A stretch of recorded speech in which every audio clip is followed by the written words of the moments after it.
오늘 우리가 읽은 욥기 24장 욥의 이런 질문으로 시작하고 있죠. 1절을 보시면 어찌하여 전능자는 때를 정해 놓지 아니하셨는고 그를 아는 자들이 그의 날을 보지 못하는고. 세번역 성경으로 보면 이렇습니다. 어찌하여 전능하신 분께서는 심판하실 때를 정하여 두지 아니하셨을까? 어찌하여 그를 섬기는 사람들이 정당하게 판단받을 날을 정하지 아니하셨을까? 여기서 그때라는 것은 하나님의 때죠. 하나님께서 의인을 구원하시고 반대로 악인을 심판하시는 그때.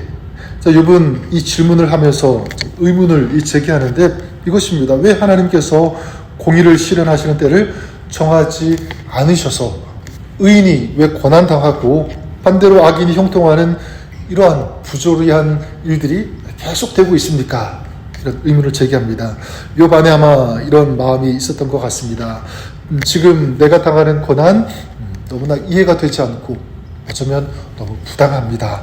그리고 이 고난이 언제 끝날지 알 수가 없어서 너무 답답하고 너무 힘들고 고됩니다. 이런 마음이겠죠. 욥은 이런 자신의 그런 답답하고 억울한 마음을 설명하기 위해서 악인들의 이 불의한 행위들을 쭉 열거를 합니다. 그래서 그것이 이제 2절부터 쭉 열거가 되고 있죠. 어떤 사람들은 경계표를 옮겨서 양떼를 빼앗고 있고 고아의 나귀들을 몰아가고 또 과부의 소를 볼모로 잡고 있다. 그들은 가난한 자를 학대하고 또한 고아들을 어머니의 품에서 빼앗고 가난한 자의 옷을 볼모로 삼아 헐벗게 하고 굶주리게 하고 있다.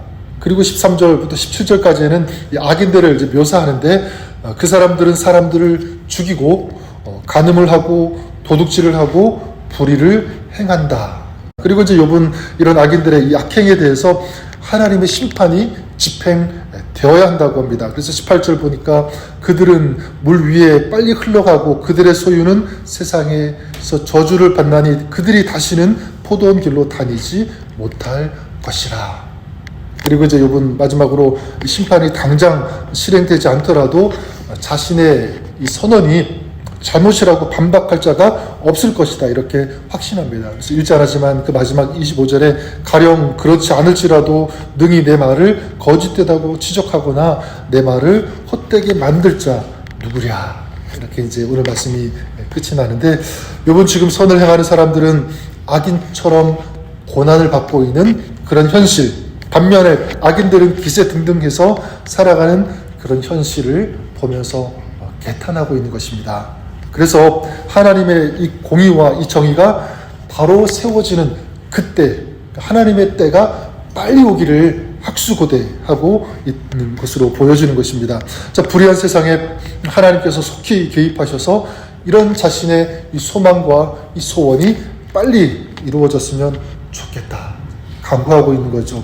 자, 이것이 오늘 우리가 읽은 내용인데 저는 이 악인의 형통과 또 악인의 심판에 대한 그런 이야기를 하고 있는 욥의 이야기, 이 말씀을 보면서 이런 질문으로 생각해 보았습니다. 그렇다면 진정한 형통한 삶은 어떤 삶이라고 말할 수 있는가?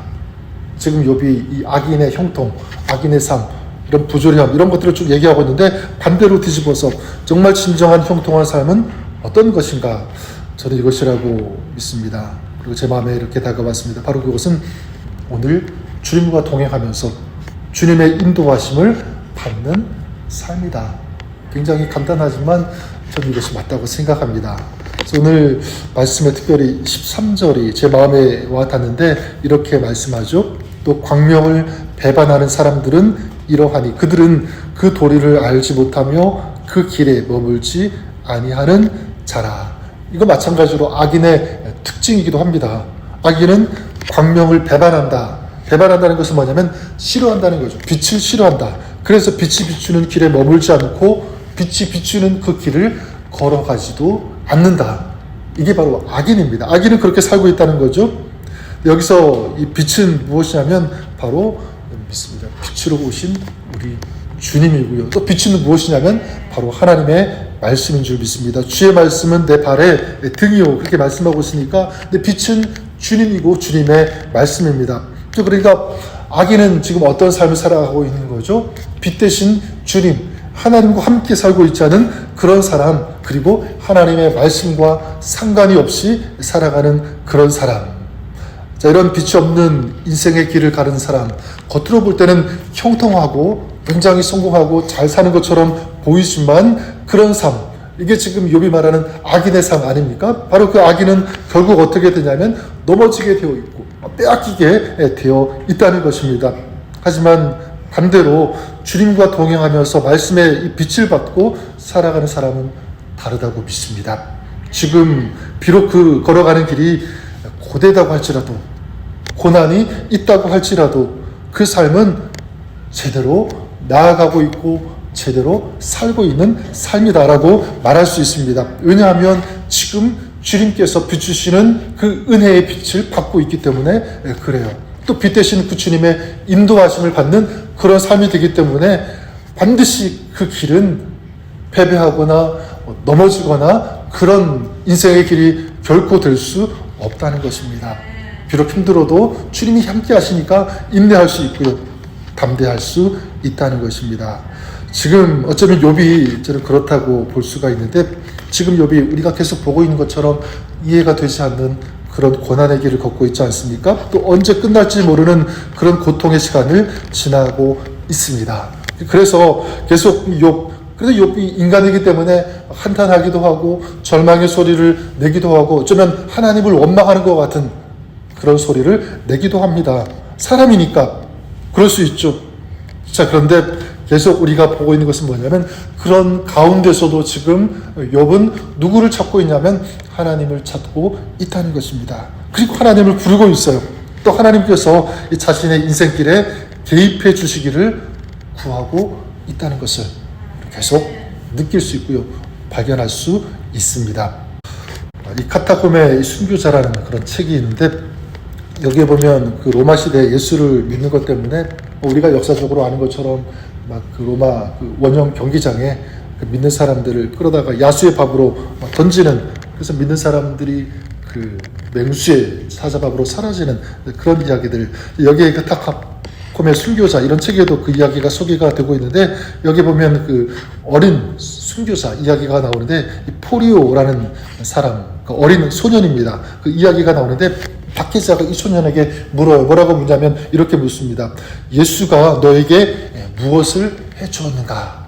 이렇게 물으니까 그 소년이 뭐라고 대답하냐면, 그분은 나를 영원히 살리기 위해 자신의 목숨을 주셨고, 그분께 나는 당신들이 나에게 빼앗으려고 하는 나의 이 생명보다 더 귀중한 영생을 선물로 받았습니다. 그리고 또 박해자가 질문합니다. 넌 죽음이 무섭지 않은가? 이렇게 물어보니까 이 소년이 뭐라고 대답하냐면, 그분은 죽음에서 이길 수 있는 힘을 나에게 주십니다. 그분은 내가 이 믿음을 지킬 수 있도록 도와주실 것입니다. 당신들이 나를 위협하는 이 죽음은 두렵지 않지만 당신네들이 가지라는 이 목숨이 나에게는 10,000번의 이 죽음보다 두렵습니다. 굉장한 믿음이죠.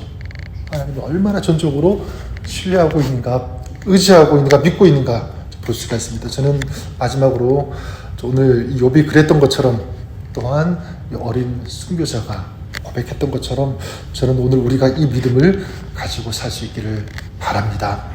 우리 인생이 녹록지 않은 길, 고난의 길, 힘든 어떤 길을 걸어가고 있다고 할지라도 오늘 그런 길 가운데서 우리 이 믿음, 이 기도가 있으면 된다고 저는 믿습니다. 하나님, 오늘도 주님께서 저의 인생길에 동행하여 주시옵소서. 우리 주님께서 저의 인생에 빛이 되어 주옵소서. 하나님의 말씀의 빛으로 저의 인생을, 저의 길을 조명하여 주시고 비추어 주셔서 정말 하나님께서 원하시는 길, 이 믿음의 길을 오늘도 걸어갈 수 있는 그런 저희들, 그런 삶이 될 수 있도록 하나님 붙잡아 주시옵소서. 도와주옵소서. 이 믿음과 이 기도가 있다면 어떤 상황 속에서도 저는 이길 수 있고 승리할 수 있다고 믿습니다. 이 믿음을 가지고 오늘을 살아가는 여러분의 귀한 아름다운 삶이 되어줄 수 있기를 우리 주님의 이름으로 간절히 축원합니다.